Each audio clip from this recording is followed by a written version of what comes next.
Hello ভাই brother, কেমন আছেন আপনারা? স্যামসাং গ্যালাক্সির এম সিরিজটি মিড বাজেটের স্মার্টফোন লাভারদের জন্য অনেক বেশি জনপ্রিয় ও আকর্ষণীয় হয়ে থাকে। যার সাকসেসর হিসেবে আমরা দেখেছিলাম গ্যালাক্সি M35 5 কাটার ডিসপ্লের সাথে আরো অনেক ফিচার এবং পাশাপাশি দামও ছিল 21,000 টাকার বাজার সেগমেন্টে।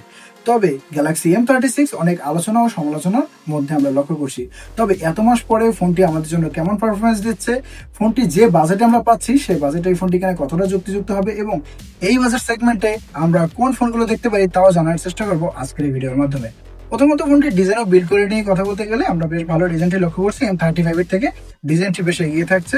ফ্রন্ট এবং ব্যাকে রয়েছে গ্লাস। ফ্রন্টে রয়েছে Corning gorilla glass big touch প্লাসের প্রোটেকশন এবং ফ্রেমটি রয়েছে প্লাস্টিকের। ডিসেন্ট বিল্ড কোয়ালিটি আমরা লক্ষ্য করছি। এবার আসা যাক এই ফোনটির সব থেকে যেটা আকর্ষণীয় ক্যামেরার দিকে। তার আগে বন্ধুরা, যারা আমাদের চ্যানেল নতুন রয়েছেন এবং চ্যানেলটি এখনো সাবস্ক্রাইব করেননি, তারা এরকমই নতুন নতুন ভিডিওর জন্য আমাদের চ্যানেলটি সাবস্ক্রাইব করে বেল আইকনটি প্রেস করে রাখুন। যখন এই ভিডিওটি বানাচ্ছি তখন আমাদের সাবস্ক্রাইব সংখ্যা 6276 জন এবং আশা করছি আপনারা আমাদের চ্যানেলটি সাবস্ক্রাইব করে এই সংখ্যাটি আরো বাড়িয়ে দিবেন। ফোনটির ক্যামেরা প্যানেলে আমরা তিনটি ক্যামেরা সেন্সর পাচ্ছি। মেইন ক্যামেরা হিসেবে পাচ্ছি আমরা 50 মেগাপিক্সেলের একটি সেন্সর এবং এখানে আমরা ওআইএস এর সাপোর্ট পাচ্ছি। এরপর রয়েছে 8 মেগাপিক্সেল আল্ট্রা ওয়াইড এবং 2 মেগাপিক্সেলের ম্যাক্রো ক্যামেরা। ফ্রন্টে রয়েছে 13 মেগাপিক্সেলের সেলফি সেন্সর, যেখান থেকে আমরা ডিলাইট কন্ডিশনে খুব ভালো ছবি লক্ষ্য করছি। মেইন ক্যামেরা সেন্সরটি থেকে ডিলাইট কন্ডিশনে খুব ভালো ডিটেল ক্যাপচার করছে এবং আল্ট্রা ওয়াইডটিও খুব ভালো যদি কন্ডিশন হয় সেক্ষেত্রে আমরা ভালো ডিটেলস বা এরিয়া এখানে লক্ষ্য করছি, যেমনটা আপনারা স্ক্রিনে দেখতে পাচ্ছেন। এবং ভিডিওগ্রাফির কথা বলতে গেলে এখানে আমরা বেশ ভালো সাপোর্ট পাচ্ছি। ওএস এর সাথে 4K 30 fps ভিডিও রেকর্ডিং করা যাচ্ছে ফ্রন্ট এবং ব্যাক সাইড উভয় দিক থেকে। তো ক্যামেরা সেকশনটি এটা একটা প্লাস পয়েন্ট এই ফোনটির ক্ষেত্রে এবং খুব ভালো ডিটেইল আমরা এই ফোনটির ক্যামেরা সেকশনে লক্ষ্য করছি এবং সাধারণত স্যামসাং এর ক্যামেরা আমরা বেশ ভালো লক্ষ্য করে থাকি লো বাজেট সেগমেন্টের মধ্যে। এরপরে আসা যাক ফোনটির ডিসপ্লের দিকে এবং ডিসপ্লের ক্ষেত্রে আমরা ডাউনগ্রেড লক্ষ্য করছি গ্যালাক্সি M35 এর সাথে তুলনা করলে। কারণ M35 এ ছিল 5 কাটার ডিসপ্লে, কিন্তু এখানে আমরা পাচ্ছি ওয়াটার ড্রপ নাচ ডিসপ্লে। তো অবশ্যই এটি একটি বড় ডাউনগ্রেড। তাছাড়া M35 এবং M36 এর ভিতর ডিসপ্লের যে কালার প্রোডাকশন এবং যে পারফরমেন্স সেটা সেম। কারণ এখানে আমরা দেখতে পাচ্ছি 6.7 ইঞ্চি 120 হার্টজ রিফ্রেশ রেটের FHD plus super AMOLED display রয়েছে। ফোনটিতে মনো স্পিকার। আমরা সাধারণত জেনে থাকি যে গ্যালাক্সির যে ডিসপ্লে হয়ে থাকে কালার প্রোডাকশন বেশ ভালো দিকে থাকে, তো এই ফোনটিও ব্যতিক্রম নয়। তবে সিনো বেজেলও কিন্তু এই ফোনটিতে বেশ মোটা রয়েছে এবং সুপার অ্যামোলেড ডিসপ্লে হওয়া সত্ত্বেও পাচ্ছি আমরা সাইড মাউন্টেড ফিঙ্গারপ্রিন্ট। তো ডিসপ্লেটি আমরা ডিসেন্ট বলতে পারি। তবে M35 এর ডিসপ্লেটি বেশ ভালো লাগছিল যখন এটি 5 কাটার ডিসপ্লে ছিল। আসা যাক ফোনটির পারফরমেন্সের ক্ষেত্রে। ফোনটিতে আমরা দেখতে পাচ্ছি Exynos 1380 5 ন্যানোমিটার একটি চিপসেট। এক্ষেত্রে UFS 2.2 আমরা স্টোরেজ টাইপ দেখছি। তো মিড বাজার সেগমেন্টে ডিসেন্ট পারফরমেন্স আমরা ফোনটি থেকে পাবো। হেভি গেম প্লে ফোনটি থেকে করতে হলে তাহলে আমাদের অন্য ফোন দেখতে হবে।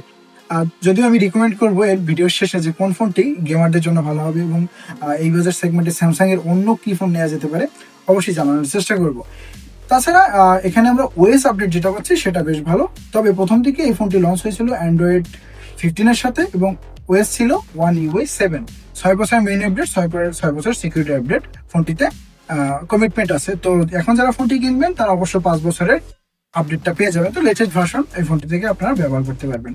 এআই ফিচার রয়েছে, সার্কিট সার্চ ছাড়াও অনেক এআই ফিচার আমরা এই স্যামসাং এর ফোনগুলোতে দেখতে পাই এবং এটা তো আমরা দেখতে পাচ্ছি।